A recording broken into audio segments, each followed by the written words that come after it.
Hey guys, I think I have a bit of good news. Right now, my Range Rover has been on for 15 minutes. I actually timed it, and it is not overheating just yet. It started creeping up just a little bit, like at the center, and I heard the fan kick in, brought it down a little bit, more. And whatever I did yesterday, which I will explain what I did, it's probably helping it. But anyways, I also have electrical problems. Sometimes the screen will shut off, the radio will shut off, that kind of thing. But let's see what it's doing underneath the hood.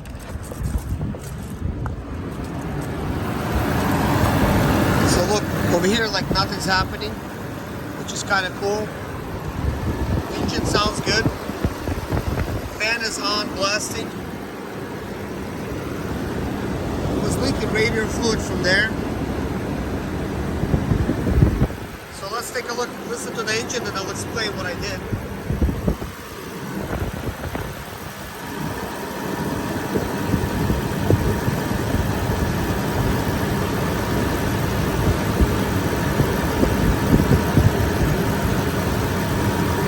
And actually, probably for better cooling, I probably should just close this hood. I'll just leave that alone. At least I could tell the water is not bubbling. Because cooling, with the hood open, it's not going to circulate the cooling properly. So we're not driving. It's not helping to vent things. But I want to idle it as much as possible and monitor the thermostat gauge.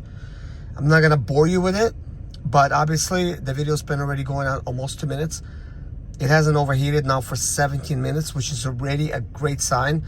So here's what I did to it, and then I'm going to show you the bottles that I've used. Guys, this is how I look in the morning. Not shaved, haven't showered, but my Range Rover just got delivered to me, and here I am back in the Range Rover. I'm like, okay, let's figure this thing out. So anyways, everything what I was telling you guys, that is true. So far it has been 17 minutes, and the Range Rover has not overheated, which is already great. So here's what I used. I used K-Seal, and it's basically pour and go type of liquid. So that's exactly what I did. I poured it in, but after about 3 minutes of idling, it started overheating. So I shut it down, brought it down to completely cool temperature again, started the engine back up, and then it started overheating again 3 minutes. I didn't let it overheat. It just got to a temperature slightly above, the normal. So that didn't work. And I actually have videos of me doing that. So these videos are coming up, and I'll show you exactly what I did. And also I'm gonna pop it up on the screen here, showing you guys exactly what I used. So you could actually see exactly what's going on. Still right now it's not overheating. So let's switch back to the Range Rover. As you can see right here, it's still idling, and I'm just gonna basically monitor this thing with you guys. That way I don't get too distracted, and then this thing's gonna overheat, and then I have a bunch of problems on my hands, which we don't want that. So anyways, with that being said, I'm gonna basically explain to you guys. I also used a radiator stop leak by Bars or something, or Burns, or whatever it's called.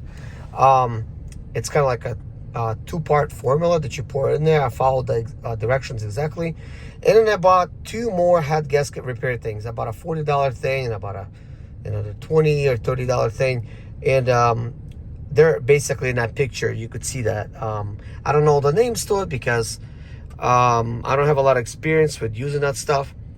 But anyways, anytime you have like a head gasket leak, it's worth a try. It's worth a try. And a lot of these formulas here, you have to bring the vehicle up to operating temperature and shut it off and wait an hour. So I think when it was overheating last, and I finally called a tow truck, it sat there basically like overnight. So whatever it did with that stuff, it I guess it sealed it, and it allowed it to dry overnight, and now they brought it to me, and I started up, and it looks good. It looks good so far. So I'm going to let it sit here probably another 15 minutes. Well, actually, who am I kidding? Let me go out there and drive. So I'm going to just go ahead and give it a drive around my neighborhood while monitoring the temperature. It's starting to creep up a little bit, but we're not going that far. So let's see. You know, either way, I'm not gonna give up.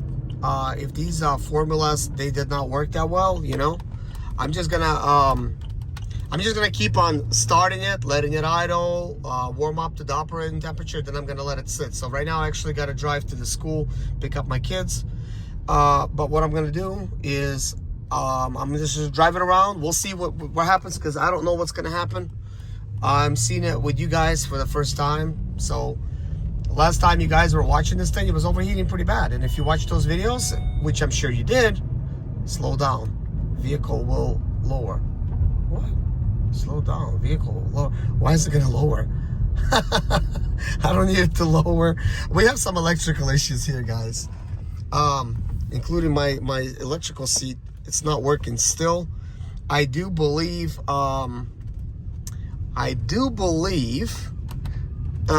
because I do have a sunroof version, there is a possibility of a roof leak as well.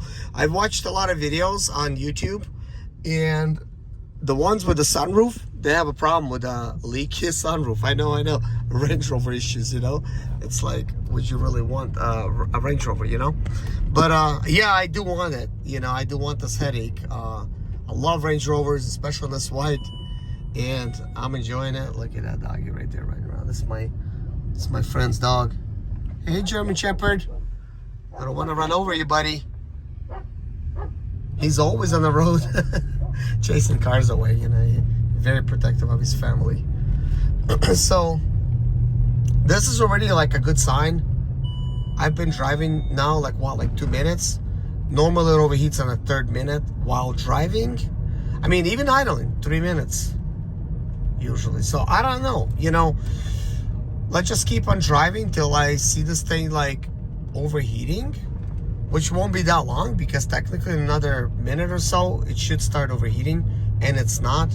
And I'm just doing some light driving here, and just a regular type of a neighborhood type of street, which is not regular by any means, because I live in the country, and you know how it is in the country.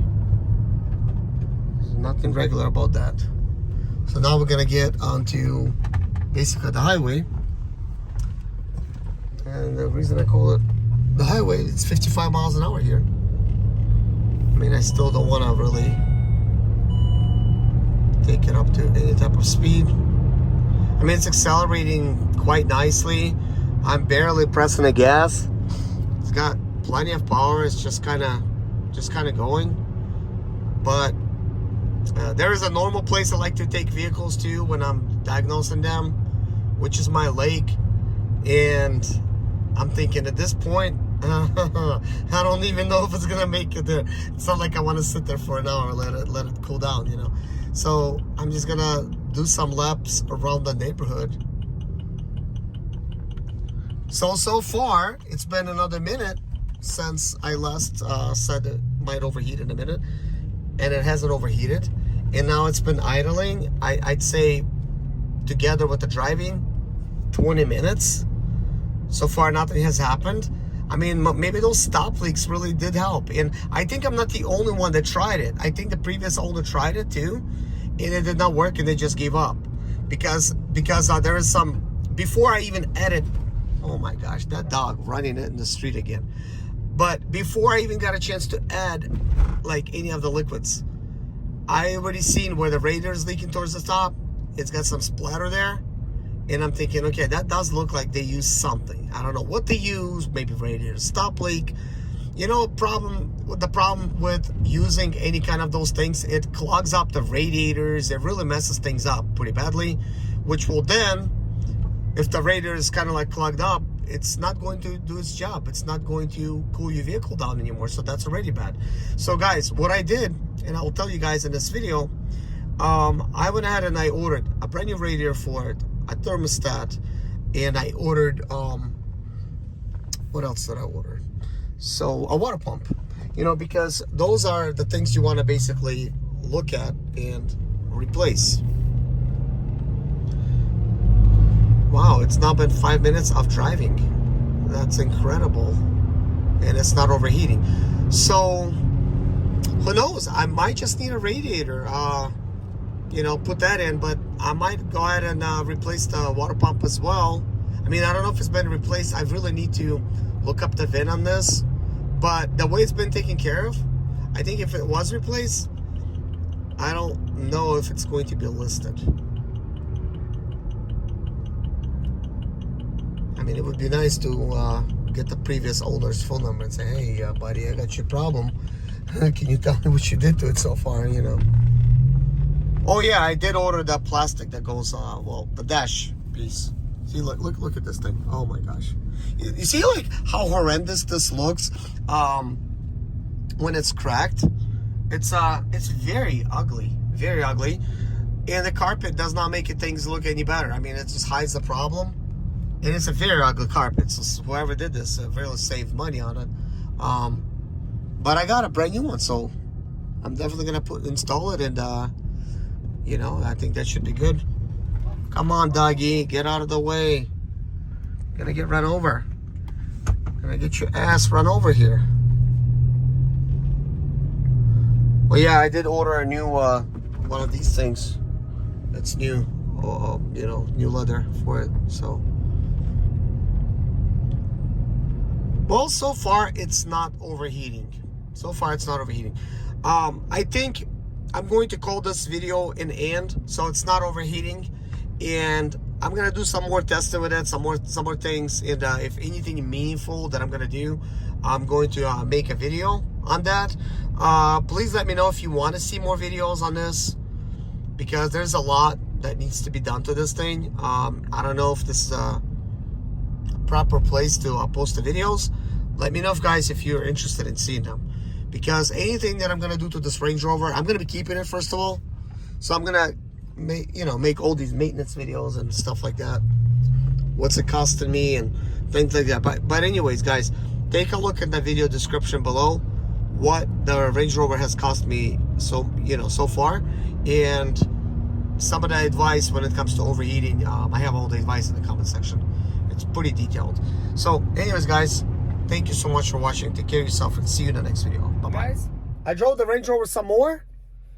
I finished driving it. Like, I literally took it out like on a regular type of a long trip. And when I say long, like just, you know, like a normal like road trip, I think it lasted about 10 minutes. Still, it's below the center. Let me show you. The temperature gauge below the center. So now we're going to shut it off. And that's all. Thank you guys so much for watching. And see you guys in the next video. Bye-bye.